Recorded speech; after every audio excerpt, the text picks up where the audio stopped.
নমিনেশনের ব্যাপারে সিদ্ধান্ত সবসময় কম বেশি যা ছিল বা ভবিষ্যতে আমরা যেটিকে মূল্যায়ন করব সেটি হচ্ছে অবশ্যই কোন একটি পার্টিকুলার এলাকা থেকে আমরা আমাদের দলের এমন একজন ব্যক্তিকেই নমিনেশন দিতে চাইব যে ওই এলাকার সমস্যা সম্পর্কে সচেতন আছে, যার সাথে ওই এলাকার মানুষের সম্পৃক্ততা আছে, উঠা বসা আছে, যে ওই এলাকার মানুষের সমস্যার সমাধান করতে সক্ষম, যে ওই এলাকার বিভিন্ন শ্রেণীর মানুষ, তরুণ, নারী, মুরব্বী সহ ছাত্র ছাত্রী সবার সাথে যার একটা কমিউনিকেশন আছে, এই ধরনের মানুষকেই আমরা প্রায়োরিটি দিব।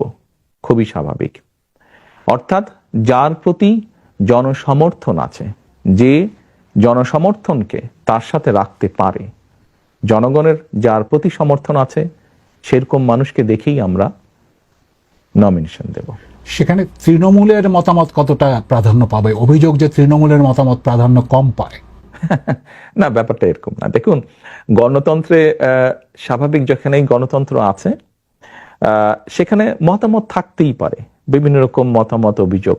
হয়তো এক জায়গায় 50 জন আছে, 50 জনের মধ্যে 30 জন একটি কথা বলছে, 15 জন একটি কথা বলছে, বাকি সংখ্যক ব্যক্তি আরেকটি কথা বলছে। তাহলে আপনি মেজরিটির যেটা মতামত পাবো এলাকার মানুষের কম বেশি, আমরা তো আমাদের মতন করে খোঁজ করছি, সেটি তৃণমূলই হোক বা সেটি সাধারণ মানুষের হোক। এখানে একটি বিষয় উল্লেখযোগ্য,